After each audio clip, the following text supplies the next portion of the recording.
sophisticated, articulate, intellectual. These are words other podcasts use to describe themselves, not us. This is Fairly Harmless, the place where you take a break from being smart. With musical accompaniment provided by the Boston Horns, East Coast Funk. Please enjoy Andrew and James. Welcome to Fairly Harmless. I'm Andrew. I'm James. I'm Woody. We're talking about Andor, the show from Star Wars today. This is the disclaimer, and we're talking about seasons 1 and 2. If you haven't seen it yet and you want to watch the full experience for yourself, we suggest stopping listening to this podcast episode now, watch the seasons in full, and then come and listen to this wonderful show.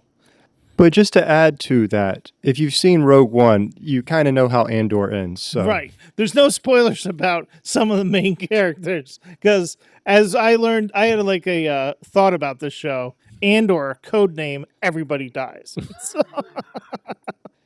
I started off, I got Disney Plus to watch Andor for this podcast, and a few of my friends recommended Andor, and I'm like, okay, sure, Disney's fucked Star Wars, but I'll just give it a shot. So I started with Rogue One, and then I was like, that's kind of cool. I got to watch A New Hope. So I did the first three. Then I watched... So A New Hope is the one that came out in 77. Yeah, that was the first movie produced. That was episode number 4, where they blew up the Death Star. So I did that, and then I'm like, I'm going to give the first 3 a try. So I went back and I watched those. So you watched the awful prequels. I did, and they were... Awful. Yeah, they How bad were they? They're dumb and cheesy, and it's like... Yeah. They need to, like... The original 3 Star Wars movies were like an hour and 40 minutes long. I mean, They were short. They weren't, all these were like over 2.5 hours. I mean, it's just, and I was going through and I was like on the Revenge of the Sith, which is like the movie, the third movie of it, where Anakin kind of goes bad. And it's like halfway through the movie, it's an hour, 30 minutes into the movie, and he's like gone bad. And I'm like, what the hell's the next hour of the movie about? And it's like, oh, we have 2 30-minute lightsaber battles. And it's just like... Yeah, is that the one where Dooku is in, or is he in 2? No, Yoda fights the Palpatine in the Senate room, and then they're over on the... and they're throwing whatever the hell those things. And then Kenobi and Anakin are on the... They're the Mustafa. Or no, not Mustafa. Mustafar. Mustafa is the Lion King. It's another Disney property. Odd how it's Mustafa and Mustafar, huh? But anyway, it's like a 25-minute lightsaber battle. They don't need to do that, and it's like... Agreed. I think the egregious use of lightsabers, especially that evil robot one, I think it was 2. General Grievous? General Grievous, is that it? Yeah. Right. He is so fucking useless. I mean, like, the guy, and it's like a robot. Well, how could you lose? With 4 lightsabers? How could you lose with 4 arms and 2 legs and 4 lightsabers? How could you lose? But he still loses. Yeah, strangely enough, he did lose. Yeah. I know. But how? Is like, when Yoda fights Dooku, I think it's in 2 or whatever. Yeah. Right, they're throwing giant conduits. Yoda's like jumping off fucking walls like he's a spider or some shit. Like he's Spider-Man with a lightsaber. It's fucking annoying. He's the Karate Kid. To James's point, Yoda walks in with a cane, and he's literally limping into the fight. And then he's like, fight you I will. Destroy you I must.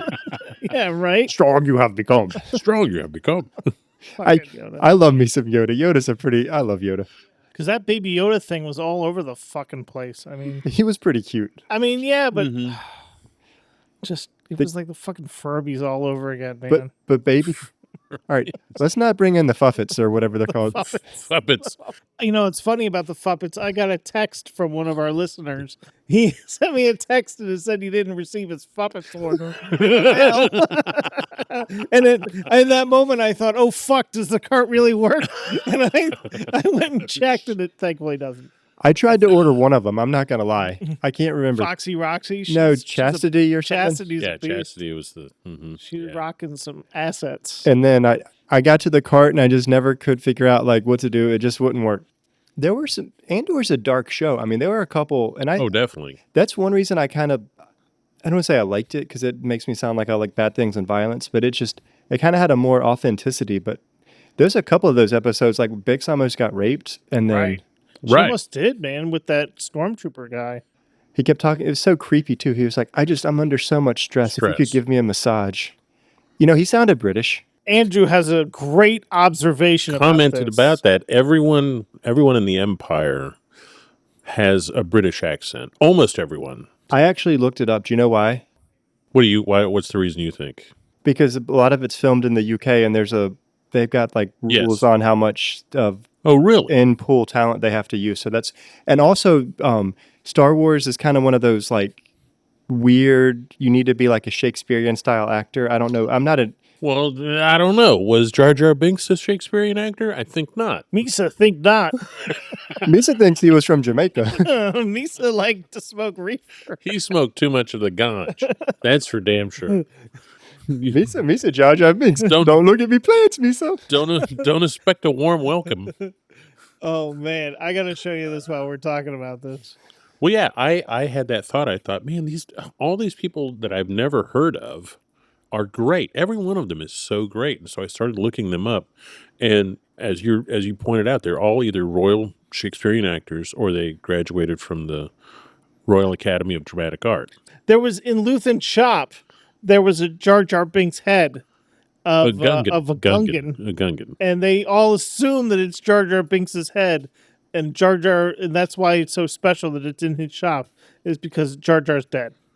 Talk about so speaking of Luthen, what an awesome character. Oh, So great. Like amazing. to be right there on Coruscant, like right under the Empire's nose, like Right. The heist when they robbed the payroll on In the first season, yeah. Aldhani. Oh, Donnie, yeah.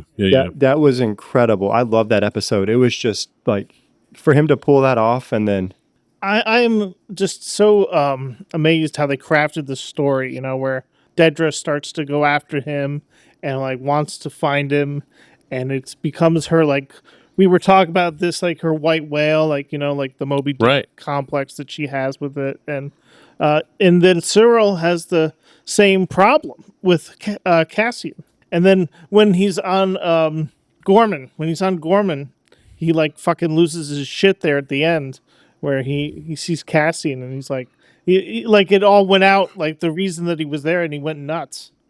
they're different though. I would say because when Cyril kind of gets the end, like he just become disenfranchised with the Empire because he found out the Empire set up this whole plot. He discovered that they were evil. For Gorman all the way up to that, he thought that they were good, that they were doing good in the... Yeah, and so when he found out, and not only that, but he willingly participated and is like basically going to help this planet get eradicated just so the Empire can strip mine their resources. Right. So then he goes and he sees Andor, and all of a sudden... So and he has like a moment of clarity, and he's like, Andor's not a bad guy. Like, you're right. I pointed it out to him at the point where he's pointing the blaster at Cassian, and right before he gets shot in the head, It almost looks like he starts to lower the gun. he lowers the gun. that's what I'm saying. He's like, he realized that so that's why I say, but Dedra, she corners... Right, she's and Luthen... unrepentant. In the next episode, or like maybe 2 episodes later, in his shop, antiquity shop, Right. and she's like, "I've got something to show you." She's such a if she would just call in reinforcements, like They would have had him. Luthen had a chance to stab himself, and Yeah.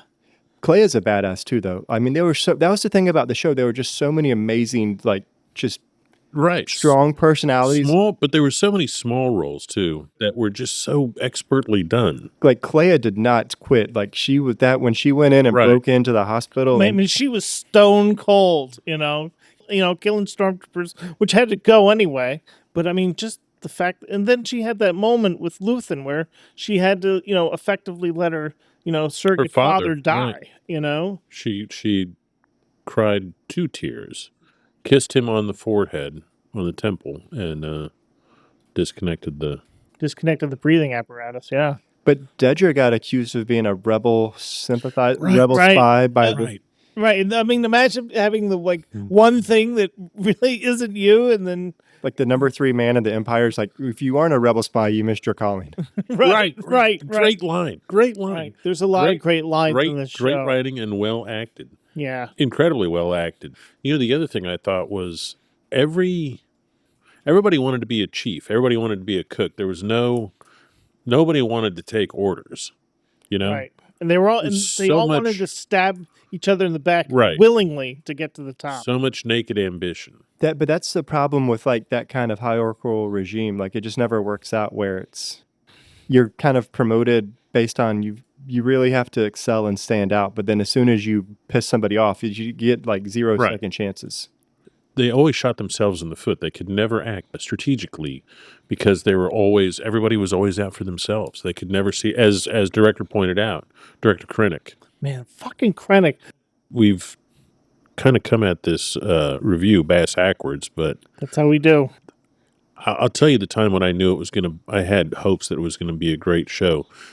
Episode 1, when we were just talking about it before we came up here, that when Cassian accidentally kills the one Primor guard, and then the other guard says, "I won't say anything." Well, we all know He would. that's horseshit. That's horseshit. You got And to in- go, mister. In every other, not even Star Wars, in every other show that we've ever seen, when the writer comes up with some bullshit answer for how you're not going to get caught, or Or even Star Wars, like before the show, like a Disney way out would have been like, all right, I'll let you go. He fucking stone cold shoots him. I didn't see that coming. the only thing you can do is shoot him and kill Yeah, him. that's You've the gotta only do thing that. you can do. So when he did that, I said, finally. I mean, I'm not a murderer, but I'm not a murderer. I don't choose murder, but that's all you could do. That's all you Right. could really do in reality. right. And so when that happened, I thought, well, this could Tornado. actually be good. This could be a good show. I was nervous going into it because I had just watched. I loved Boba Fett. Growing up, Boba Fett was like my favorite character in Star Wars. Like I loved the Slave One. I thought his armor was so cool. Like he just like had the personality. He was just like a tough guy. He always just stood there. That was what I aspired to be. And then I watched And you had the jump pack, and so you thought, yeah, but then I watched a show and it was just like kind of I haven't boring. seen that. I mean, it wasn't good. And then I watched Obi-Wan Kenobi and I'm like, I loved Obi-Wan too. I'm like, he was like just a cool Jedi. I mean, he was one of the ones that I could relate to the most. I thought he was just like a nice, easygoing, like Right. just kind of a little disenfranchised with the whole Jedi thing to begin with. He had his old, Qui-Gon, they were little like Dooku. They were like already on the fringe. Like they kind of were like rebels already. Obi-Wan was human and straightforward. He wasn't mysterious like Yoda. Mysterious always coming at you with these weird aphorisms. And he wasn't a tool like Qui-Gon, who, Obi-Wan would make an observation and Qui-Gon would say, you need to be aware of the living force, or, focus on right here, right now. It's like, Yeah. shut the fuck up and eat a donut, Qui-Gon. Jesus Christ, son of a Stick bitch. it in your ear. Stick it in your ear, motherfucker. So anyway, his show, it's like the first episode was cool, the second episode was cool, and then like episodes 3 through 6 were the same episode. It's like, how many times are you gonna freaking escape? Like Right. it's just they could have done it once, and then it could have been a Right. movie. Like it didn't even need to be like a series. Because However, I would say that the Darth Vader Obi-Wan fight was pretty cool. Wait, from what? From what? the Obi-Wan show that you haven't seen.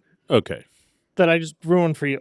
spoiler alert. Spoiler not- alert, Andrew. You know what? Don't I'm watch the show. not shocked. I'm not shocked that Obi-Wan comes in contact with Darth Vader. So anyway, like we go through all these things. So I was going into Andor and I was a little nervous, but then he goes back and then you kind of meet Luthen for the first time, and then I guess it was like maybe not the first episode, but and Luthen's like, you're one of three things: you're someone fencing the goods, you're a spy, or you're the real thing, and I'm here to see if you're the real thing. But now, wait a minute. He wanted to see if he was the real thing, but then he only needed him for the Aldani job, and then he was going to murder him. Right. Yeah. Wasn't he going to off him? He was. Yeah. That was why they were all back on Ferrix towards the end of season 1, because they were looking for him, and his Right. mom. He and the Empire were looking for him. And then Luthen's so smart too. He's like, "This perfect. The Empire's here. We'll just let them find him, and then we'll kill him. They'll do our work for us." I mean, it was like Luthen was just like such a well thought out. Perfectly written and extremely well acted. If this was Yeah. a movie, So well acted. if this was a movie and there was any justice, Stellan Skarsgård would have gotten Best Actor Academy Award, I think. Yeah. Don't you think? Oh, and before I forget, the other thing I had the big problem was the Gorman Gorlectopods. I don't like spiders. I kind of like the Gorlectopod because Ugh. Cyril's mom was horrible. Like She was. Cyril's mom was horrible.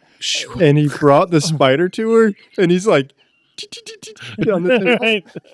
And she's like, her face was freaking out. I that was one of the few times I like Cyril.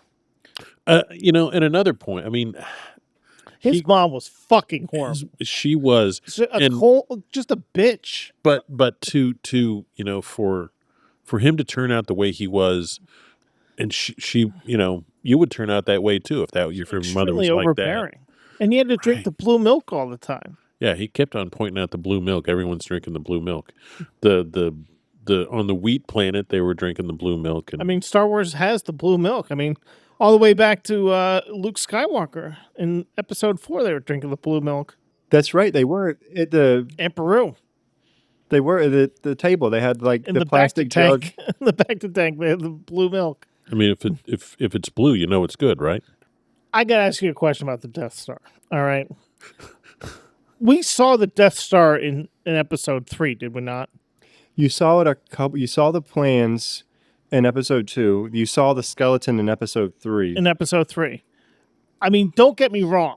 I like Star Wars. And I like the fact that they have you a like Death shitting Star. on some Star Wars. I do. And here's the thing. It took them 3 fucking movies to build the Death Star. And then they fucking show up with another one 2 movies later? Well, they already knew how to do it. Granted, it was only half completed, but... Well, and you do have the fuck? How did it happen so fast? So the big problem, though, I read a book. I'm actually kind of a nerd. You read a book about Death Star construction. No, so it was Krennic's story. It was actually it was the book about Krennic and Urso. I mean, it was like their backstory, and it was actually a really good book. I think it was called Catalyst. They mentioned it in Andor. They talked the Emperor's Energy Project. Galen Urso was this brilliant scientist. Krennic knew that he needed Urso was the only person that could weaponize this and because the weapon didn't exist. They got the plans from Dooku, but it wasn't able to be finished. And so this energy project, they tricked Urso into. They said the Empire wants to have clean, limitless energy for every planet. And so they mentioned the Emperor's Energy Project a couple times, especially towards the end of Andor. But they didn't really know what they were doing in the first one. So there was this big, and that's why, you go to Rogue One, it's like you keep having these delays, you keep having these problems, and Krennic's always like, we're almost there. I just need a little bit more time. We're almost there. Even in Andor, the show, there was that kind of sense that it's we're so close to accomplishing this. So you're saying that it was the stated goal of the Empire of the Emperor to make the Death Star, but they didn't actually know how to do it. Yeah. So it was research and development on the go. Yeah, and so it was literally it was slow. It was going to be slow. And then the second Death Star, if you remember, is actually a little bit smaller than the original. They optimized it a little bit better, and they took out the self-destruct feature where if you shoot one bomb at something that's 40 kilometers wide, that it'll implode. Yeah. They had to fly the fucking Millennium Falcon in there and shoot the shit out of that thing. They barely got out of there in time. Okay, so let's go back to Andor. You guys talk, the prison that they go to. Right. What were they making? They were making the Death Star. It was part of the firing dish. That was what the thing they were assembling. It was And so if you notice, Dedra ended up at the same prison at the end of the show. Yeah, she had the same jumpsuit and it was the same prison-style bunks. And she, right before she, lost it. And then, that's right there. They're still working on the Death Star. They're already building these parts. They knew they needed a lot more than one of these things. It wasn't we're going to build one and be done. Oh, so you're making the case that they were building more Death Stars the whole time? Yeah. Okay. Sure. Yeah, that makes right. All right. So they were building multiple Death Stars. That's a very good. That's a very good point there, Woody. So there was propulsion for the Death Stars. It could move. That could go to light. It could jump to light speed. Yeah, that's what they said. In Rogue One, if you remember, they were on Scarif, and he said, "Admiral, we're detecting a massive object emerging from hyperspace." Oh yeah. And then you see it come around the planet. The Empire really was nailing the capes. Capes. I got a question for you, Woody. Okay. Do you think Axis was the start of the rebellion, or do you think Saw was the first? Do you think Luthen was the first? Follow-up question: do you think Luthen was in the Clone Wars? Do you think he was on the Republic side for the Clone Wars. No, he was definitely in the Empire. He wasn't. I don't think it was the Clone Wars because the Clone But Wars. he was a soldier for the Empire. You think he was a soldier for the Empire? The reason I don't think he was in the Clone Wars was because he wasn't a clone. So that's where I'm. It's basically like you were a clone, a Jedi, or a robot, and I don't think he's either one of those three. Good point. But you think he was part of the Empire? Definitely. Did you not hear what they were talking about in his flashback? There's like that extra soldier kind of came in, and he's like, "We found 50 more of them in the basement," and then he's like, "We took care of them," and it was like alluding to the fact that they just like murdered these non-combatants that they found. I see. And I don't think the rebels really. I mean, they weren't big into the murdering. Andor's done some bad things, and like the few of them, and like the people like Luthen and Saul, like they weren't like. I don't want to say they were good people. Like they had some villainy to them, but they weren't overly. They weren't straight up murderers. Yeah. Right. Well, yeah. I mean, you can't have a rebellion without breaking. You can't make an omelet without breaking a few eggs. The difference would be like with the Empire, like Andor wanted to leave after he was looking for his sister, and the two guys jumped him and wouldn't leave him alone. And he tried to do everything he could to avoid the conflict. Right. So, and then he kind of was put in this bad situation where he just had no choice. He killed one of them on accident. He had to just kill the second one to be able to escape. Right. The Empire would have just gone in and started killing people. Right. They would have asked no questions, much like we saw with that elite squadron that went in to basically kill at the end. So when Luthen, Luthen is like, he sees Clea hiding under in the whatever little storage area. Right. And I think he has a change of heart. I think at first he was like, I got to do something about her. But then he like looks at her and he's like, this is wrong. I mean, Right. I think it's like he has a Cyril moment where he's like, he sees that, and all of a sudden he can see past all the propaganda, and he's finally out of excuses. He's like, he knows it's been bad. Like, that's why he's in the ship hiding out anyway, not out there killing people because he doesn't want to. Right. But then he sees her, and he's like, I just can't ignore this anymore. Like, we're doing the wrong thing here. I do love, did you guys catch how he bombed Naboo when they're at the little diner? That was Naboo, which I don't know if you know about. How did you know it was Naboo? But now that you said, I Wait, when it does sound like it was Naboo. The style looked like. Is that what tipped you? No, well, so I didn't figure that out myself. Where's this? In one of the flashbacks, they're having brunch, Right. and there's and he blows up that bridge. Yeah. he's gonna give her the detonator. Clay is gonna, because he doesn't know, but he doesn't want to. Yeah, He wants her to So make. that's Naboo. He wants That her was to make Naboo. Wow. He's trying to explain to her, demonstrate to her that, or give her the opportunity to make a decision. But this is what rebellion really is. Right. People are going to die. so what's cool about Naboo is that was Palpatine's home planet. I don't know if you remember that. That's right. He was. It was. He was the chancellor or the senator for Palpatine when right. it was Queen Amidala, and then he became the supreme chancellor, and she became Senator Amidala. He became, because he maneuvered her to offer a vote of no confidence in the original. In the Republic, right? In the Republic. It wouldn't have been emperor, would it? No, so he was president. He was just a senator there, but he needed to be like the chairperson of it. Right. And then he like orchestrated the whole thing with her assassination so that she would get taken off world, and then Jar Jar was her stand-in, and then they manipulated Jar Jar, and Jar Jar's the one that really brought down the... Wasn't there a... Jar Jar is really, truly the end of the world. I just want to throw a couple of quotes in real fast. your favorite quotes or favorite... I want to talk about Saw and some of my favorite things that he says in the series. Okay. If you have some, you may interject. Certainly, Woody. I was a big fan of episode 5. The last scene where he's... Season 2, episode 5? Season 2, episode 5, where he's getting the energy, the Rito. My favorite lines are from there. Right before, a couple of minutes before, he says, when he's talking about killing the kid, he says accidents happen, even though he doesn't kill the kid. And then he says to the kid, revolution is not for the sane.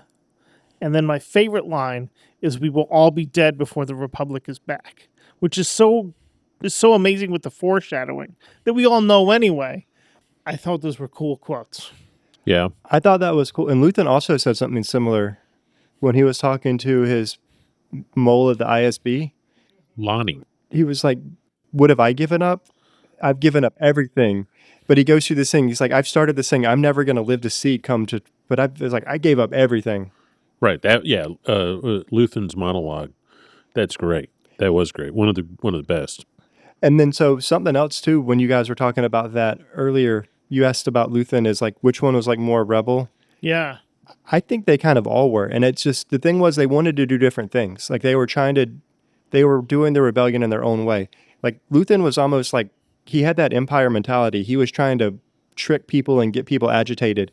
And Cassian actually went back to him and was like, I'm not getting involved in Gorman because it's going to be like, it's just going to be a massacre. Right. And he's like, this is what we want. It burn. He's like, we're either going to like get a strong ally that's going to stand up to the empire or that the whole universe is going to see this planet burn. And so he was definitely willing to break a few eggs. Oh, yeah. Well, yeah, that was Luthen's whole intent was to sacrifice Gorman. But the more it would burn more brightly. Yeah, burn more brightly. He wanted people angry, and that was even like the heist. He was like, "This is perfect." I mean, that was one of the reasons. I think going into the heist, he just wanted to get the word out. Right. I think getting the money, which I mean, they got 80 million credits, but there was clearly billions of credits in that vault, and I mean, there was the plan was it was pretty good, but it was still pretty damn sketchy. I think the ultimate goal was to give the Empire a black eye, but to get people. They were robbing the payroll. Excited. There were people that weren't going to get paid because their things got messed up. But also the plan was so sketchy, there was no way they were going to be able to get enough to actually make a difference. I mean, 80 million is a lot, but it's not going to hurt the Empire. No, so the thing... But the goal was to punch them in the eye and to send a message. Send a message that they could. It was the same way that in World War II, just after the Japanese had bombed Pearl Harbor, exactly, the Doolittle raid. It did almost no damage, but it demonstrated that we could fight back. Do you think that money that they stole got used? That was like the I always wondered where that money went. Who went to Yavin? They went to Yavin. You think it helped build Yavin? That's what I think too. I want to talk about the Luthen. It was in season 1, obviously, towards the end. I can't remember the exact episodes. The ship that Luthen has that fucking kicks the shit out of the Holcroft. Yeah. From a Holcroft. Why doesn't the rebels just have like 30 of those? Like they wouldn't even be like a war. I mean, there would have been no war with that fucking ship. But it was heavily modified. It was the Millennium Falcon of this series. It does 0.6 past light speed. It did the Kessel Run in 12 parsecs. 12 parsecs. You know what? I think that Hallcraft probably did the Kessel Run in 14 parsecs. That's worse. It should have been 10 parsecs. 10 parsecs, yeah. I've got your parsec right here. 14 wasn't impressive. Anybody could do 14. That was what made the Millennium Falcon special. It could do it in 12. But that lightsaber fucking thing that he sliced the 2 fucking TIE fighters in half with, right? That was awesome. Right. Seeing that whole scene was fucking kick-ass. I think where he was sitting there talking to the, just he was so calm and collected. He was sitting there like powering up his ship, getting ready to have it so it could just jump.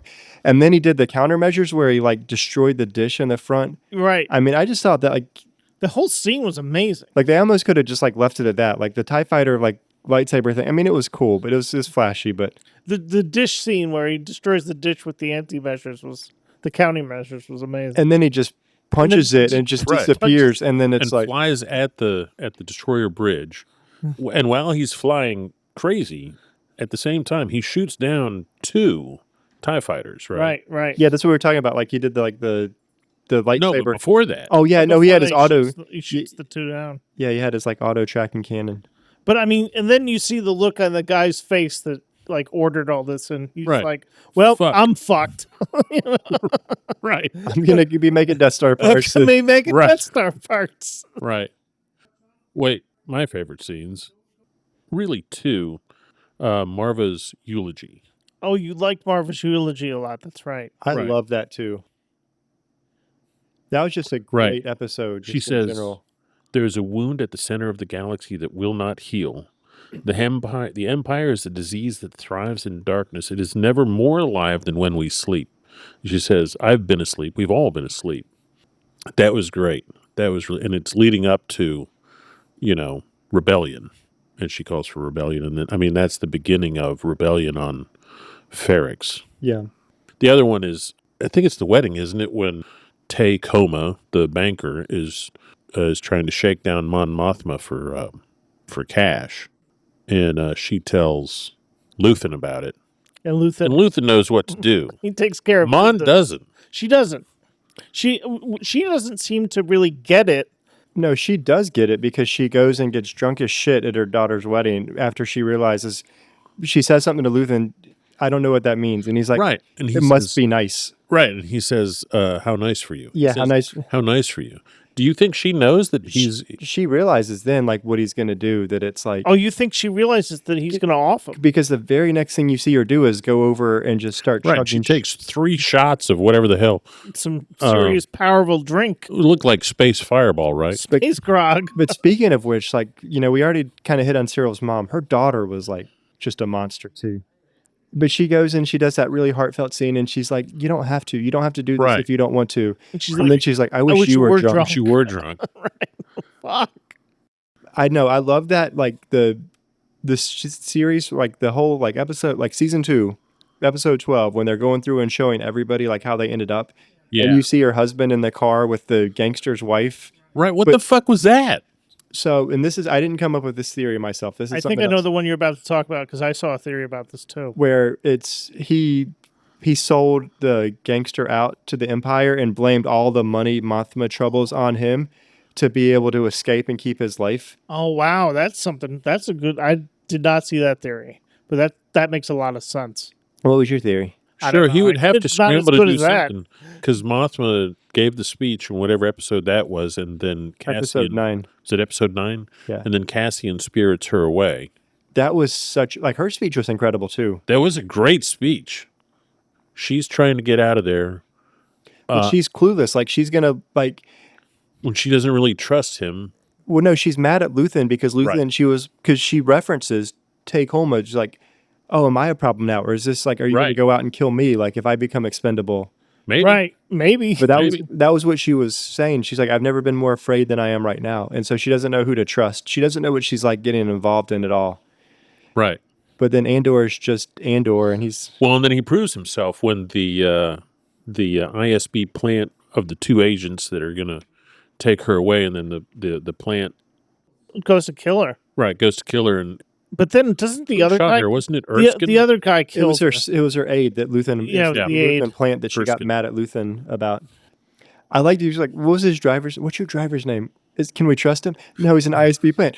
Clarence. Right, that was great. Boom. Boom. Yeah, that was great. And then he just kept saying, "Take my hand." And it was, I was sitting there when I was watching that. I was like, we've all played video games. And like, that would be one of those levels in the video game. It would take Right. you forever because, Mon figure Mothma it would out. just be like freaking worthless and she would die so easy. Like in any of those, you know what I'm talking? You've Yeah. all played games Yeah. like that where it's like, yeah, the NPC and they're just like, they Don't go there, refuse- dumbass. and you have to get everything perfect. Right.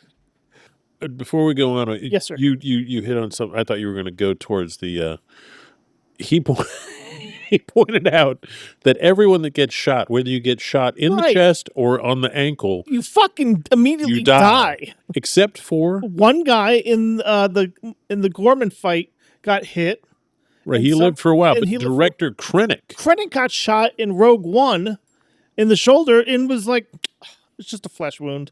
Like if Well, anybody else got shot like he that, had a blaster-proof cape. he Clearly. had the capes. Well, so if you noticed, she got shot first. Like she was about to shoot, and then the dark troopers, whatever they're called, Right. shot her, and she veered up. And I don't think the blaster bolt actually hit him. Ah, I think it just got this tunic. I mean, I think he like literally Oh, got so it was grazed. a graze. Oh. okay. I think that was what happened. Because if All you right. ever notice with those blasters, it's like whether you shoot them in the head or you shoot them in the foot, they immediately die. Well, they dip him in blowfish. Oh, okay. It's they got the blowfish poison. Blowfish poison. But what do you have any favorite lines or thoughts, scenes? No, there was. I mean, just the whole show. I was just them breaking out of prison, like just Oh, the prison. One way out. I was so sad when the prison guy was like, I can't swim. I know. Can't swim, yeah. It So- was like, oh my God. But just him being able to turn people and just motivate and inspire people. Yeah. One of my favorite things, though, was when they're getting ready for the heist and he's sitting there and they're like, why are you here? They're trying to figure out who Clem is, like what Clem's all about. And he's finally like, I'm here for the money. You asked, this is why. I don't want to go into this place looking over my shoulder. If it doesn't Right. work for you, then let me know. I'll walk. And then like a little bit later, he's sitting there and like the guy that he ends up ultimately shooting because he wants to run away with the money. Right. Yeah, what was his? I didn't see that coming at all. I didn't Did you? either. No, that was a good like little. And when he was telling him, let's just fucking leave him, I thought he's trying to test him. That's what I thought too. But Right. so anyway, maybe he was, But then when he shot him, I thought that makes equal amount of sense that he did want to leave him, and Cassian said, "Fuck you." that's one of those things that if you're willing to screw that person over, you're Right, you also won't. willing to like screw me over as soon as you. Absolutely. So anyway, they're sitting there arguing, but they're arguing about the fear, and he's like, "Well, you're afraid." And he's like, "Of course I'm afraid. We're about to go rob this thing. Right. You'd be crazy to not be afraid, but I'm not unnerved. Like, don't if you want to quit, like you quit. Don't put it on me." And that was an honest answer. And just, again, more great writing. They didn't manufacture shit, or they didn't try to make something work. It was how a real person might have acted. And your point about him shooting the guy who said, let's skip Split out. the money and cut it in half. It's like, oh yeah, as soon as I go to Even sleep, if- you're gonna shoot me, or like, Right. as soon as I get it to your little hideout. I mean, both seasons were fucking rock solid. Yeah. I don't think there were no inconsistencies really that I could come away with. So I did have a problem at the very beginning of season 2. Okay. He steals that special new like TIE fighter, yeah. So he's sitting there like talking to the person, and she's like, "I'm not supposed to look at you." And I mean, that was like kind of cheesy Star Wars stuff. I kind of get it, but then he gets to the rebel. I guess that's Yavin that he goes to, where the two groups are fighting each other over who's in charge. I don't think he was on Yavin. I think he was somewhere else. I think it was somewhere else. I don't know if it was Yavin. We can look. I don't know, but anyway, those were a little kind of. I was worried that it was gonna just do the classic Star Wars and go off a cliff. Look at this shit. You were totally right, Woody. Look at this. Cassian slips away from his captors as their conflict escalates and flees the moon, revealed to be Yavin 4. They were on Yavin 4 the whole fucking time. But he didn't know about He Yavin didn't at know the time. about that, and they didn't know about that either. So, but it's just like the precursor of the rebellion, but it's. So the rebellion had to have been there. They were building up for years, right? That was the rebels, like those two groups of idiots that he like. Well, he made the point, who are these people? And I said there were lots of different rebels. I mean, there was Saw Gerrera, There was there the were Saw those rebels, idiots, there were there was those him. morons. But that was my point. So it started off like, and I'm like, I don't really know. But then the wedding, like episode 3, kind of got it back on track. When they killed Gore, that was a sad episode. Gorman? Yeah, I have friends everywhere. I love the fact that they use that phrase so often, and Yeah, it became right. this kind of like, that was so cool how they threaded that through the second season. Yeah, I did like that too. I also liked Welcome to the Rebellion. Welcome to the Rebellion, yep. I think I may have liked that more. And I wanted to point out that if I'd lived on Coruscant, I would have been fucking terrified because I have vertigo, and I would always be afraid that I'd fall off. Those fucking people, when they went to the fucking, wedding or whatever, and the other place when they went to the party, like, I would have fallen off that fucker and died in Coruscant, like when I was 10. We never saw the ground in I don't think Coruscant. Coruscant has a ground, does it? it does, but it's Way down there. Things I almost never pay attention because they always suck, but music was great yeah. all the way through. I actually have a playlist with a lot of the songs, and it's Yeah. just I love it's most of it's kind of classical music, but just through the soundtrack. Real quick, go ahead, sir. No, please. No, I just want to talk about K2SO. K2SO, Yeah. yeah. I fucking love the way that K2SO versus like Jar Jar Binks. Like K2SO is so good. They wrote him so well. Right. And he has some. I mean, not only did he have great lines in Rogue One, but I wrote down 2 of them that he said, "I've been counting the orders we've disobeyed so far." It was like it's 17. Right. He says, turn that off. And he turns it off and says, 18. Right. And then he goes, "Cassian, I've cleared a path," where he fucking kicked the shit out of all Right. those All the ISB stormtroopers. agents. But even when he's walking up to the ISB, like the stormtrooper, "Are you supposed to be here?" No. No. And he just smacks him. And The last thing was, again, so perfect was Partagast. Partagast. He yeah. was great. God, I love Amazing. Partagast. Even in the beginning, I was like, this guy is amazing. You know what? He was the only person that had ability. to lead. Right. And wasn't entirely out for himself, but he was also willing to listen.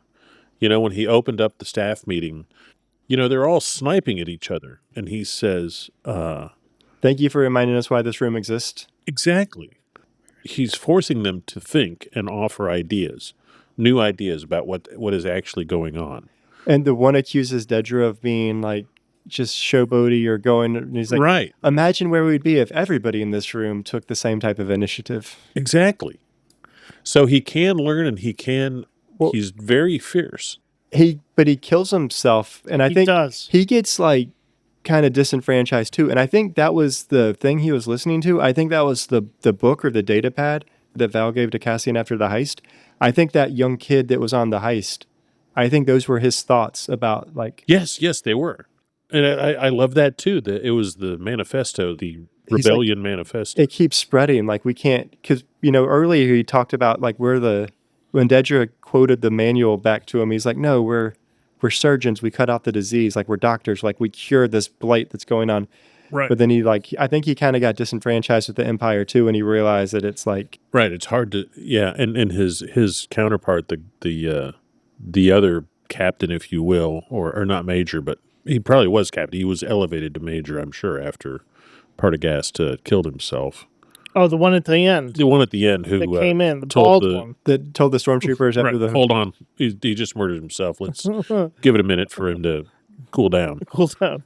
Yeah. Blowfish poison. That dude, he very easily could have been next on the chopping block. Or murdered imprisoned just as easily as Partagast and Dedra.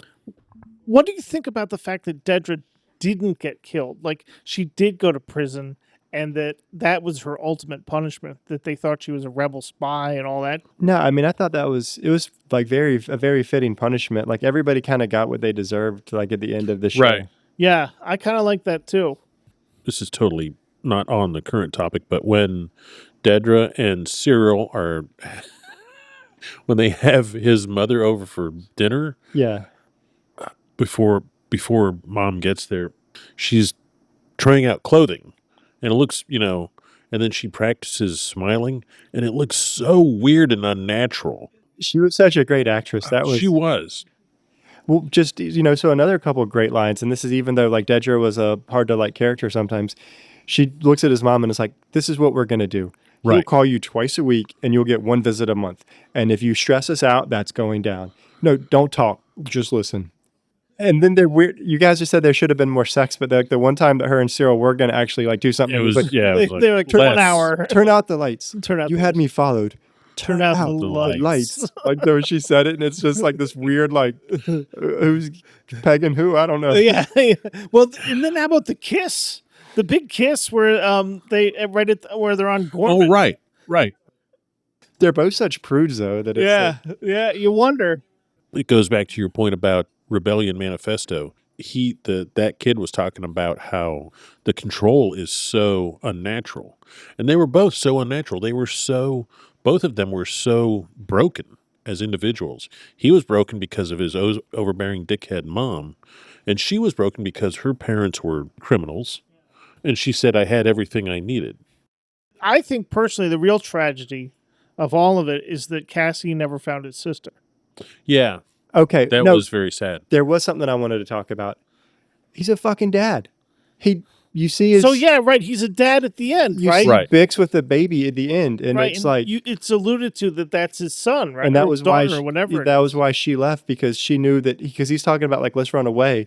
But the Jedi like doctor person was like... He's got this great destiny, like, and he did. I mean, right. If it wasn't for him and the Force healer, the only thing I think is she was the first they Force really, capable person that they show in Andor. But that was so sad, and like I think I'd watch. I mean, it was like right around Father's Day when I watched that part 2, and it was just like tugging at the old heartstrings. Yeah, it was just weird. But that was for me. That was. I mean, his sister. Yeah, that was sad too. I'm pretty sure she died. Yeah, I think his mom kind of alludes to it. His adoptive mother kind of alludes that everybody on the planet died. Yeah, Marva. That everybody on the planet died. Right. So I think for me, the reason that, and I'm going to say that it's probably one of my favorite shows of all time, and it's definitely my favorite Star Wars show, but I just said the thing at the beginning because I think it's just a great show in general. You know, like obviously it's called Andor, so Cassian is going to take the limelight, but he's surrounded by just amazing people. And on sometimes with Star Wars and just other shows, there's just like this one person that does everything. But like Cassian by himself, like if he wouldn't have had Luthen, like Saul, like every single one of them had like a necessary part to get this thing going. Right. And Val and Cinta, you know, just all of them, Clea, Mon Mothma, just everybody had such a vital role. And it's nice to see that for once, where it's not a superhero situation. You know, it's almost like an every man, every person kind of approach. Yeah, where every piece had to play a part in order for it all to work. And just too, like there was a little like the Empire characters, like a lot of them showed a little bit of redemption and like had a little bit of humanity. And there was like, are we doing the right thing? There was some of that. And then obviously all the rebels, like, I mean, Luthen was like not a good person. Right. Like there was never like, and he never tried to say he was a good person. He never alluded to it. He's like, I'm a monster. I know it. Like he's just, Well, in his monologue, he said, I've sacrificed humanity, yeah. my humanity. And I mean, I think he was right. You know, you can't, well, and I think this was, again, another reference to Greek tragedy. To be able to defeat the Empire, you have to employ some of the tactics of the Empire. Yeah, but just all through. I mean, the whole time he was willing to just anybody, if they kind of got in the way, like he just needed to, he wanted people angry because he was, Right. This is like, we need numbers because the Empire's got so much stuff. Right. He had to wake people up. You know, I think he was a realist. He realized that more than likely he was going to die. I don't think even more than likely. He knew he was going to die. He would have to sacrifice himself. Well, just remember, Andor, code name, everybody dies. Codename Everybody Dies. Well, and he did. Well, and he demonstrated love for Clea, too. I think he gave her the opportunity to escape. But even there's another great line that we were missing, and they're going through, and Cassian brings back this news about the Death Star, and nobody can kind of believe it. And he's like, Nobody believes him. nobody really knows what it is. They've just gotten this kind of coded message that's gone through like the game of telephone. So like Young told it to Luthen, which told it to Clea, and Clea told it to Cassian, and Cassian is telling to Bail Organa and Mon Mothma and everybody in the room. And they're like, when's the last time you saw Luthen? And he was like, a year ago when he had me rescue her from your people. None of them trusted Luthen because they all felt that he had manipulated them and manipulated events. And he had. But, you know, without him, none of this happens. Right. None of you would have been here. Right. Yavin 4 wouldn't be what it is. I mean, like, Right. he was the catalyst for a lot of that shit. Right. He funneled the money there. He got Cassian to join the resistance. Well, not only that, he kept everybody connected. Like, Yeah. Right. Him and Clea were doing the radio, and I loved how they hotwired it into the Imperial signal. So like, Right. Right. there Yeah. was no weird stray detections or like energy usage or anything. It's like, Yeah. The only other thing I had was, and it's, you know, back to jumping all the fuck around this whole story, was, again, back to the wedding scene. That episode, so the wedding's going on and the music is just going and it's really great, and all of a sudden, boom, cuts to dead silence. The first time I saw that, wow, that's great. But the second time I watched it with him, I thought, that's when Cinta murders Tacoma. I didn't think What do you think about that? it might be. Yeah. It might have been a thing. You see him in the car, and you see her like she's got that Right. look, and she's She like, got that look like, I'm going to kill this motherfucker. yeah. Thank you for joining us here at Fairly Harmless. I'm Andrew. I'm James. I'm Woody. Welcome to the Rebellion. I have friends everywhere. May the Force be with you.